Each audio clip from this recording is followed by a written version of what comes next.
how are we going to carry them? How are we going to help them go forward as individuals?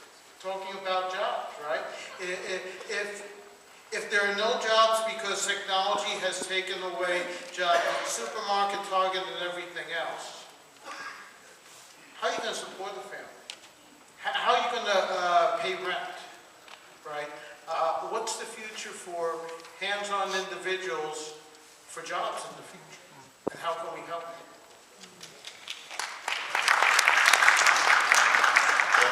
Hi, I'll try to be really brief. Thank you for everything that you do all the time. I know that you are not only interested in reporting but educating, so I have a twofold public safety issue.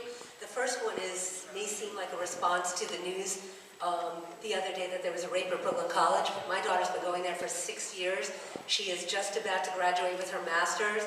And during that whole time that I have been trying to safeguard her by picking her up and taking her back and forth, I have never seen a police presence on foot. Now, Brooklyn College, I'm sure, is responsible for their interior security. Bedford Avenue is a very highly traveled, bright, and lovely area with large buildings, but Campus Road is completely neglected. It's a desolate and dark area. My daughter goes to school at night. She is 24 years old, and I'm continually worried about her safety. And there doesn't seem to be a lot. On the days that I can't pick her up, she has to make her way to the 2 and the 5 train. There is no safe way for her to get from the exits at Campus Road, and there are no peripheral exits that will lead her right to a subway. In my neighborhood, I used to live in Madison, which is across from Madison High School.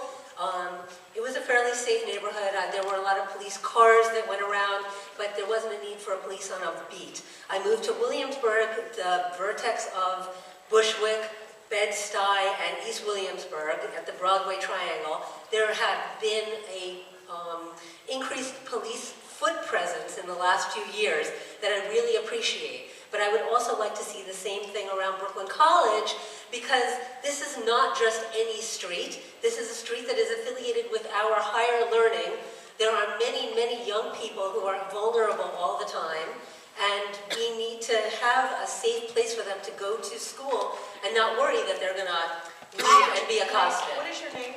Amy Miller. Amy, I'm well aware of Brooklyn College. I was there this weekend Sunday and did cover the incident, the rape of the young lady a block from campus. And we were back there on Monday. It's specifically focusing on the kids being back in class at Brooklyn College. You're absolutely right.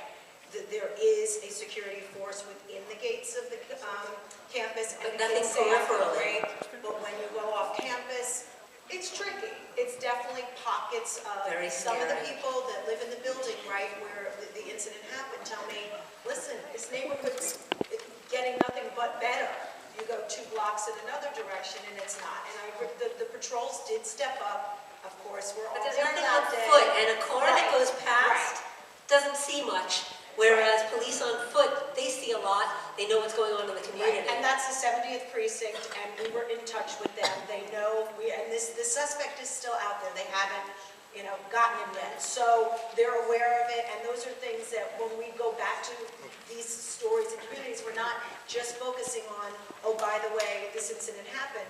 The reason we all decided to go back the second day was specifically your concern to highlight this is a college campus, 16,000 young people in this area.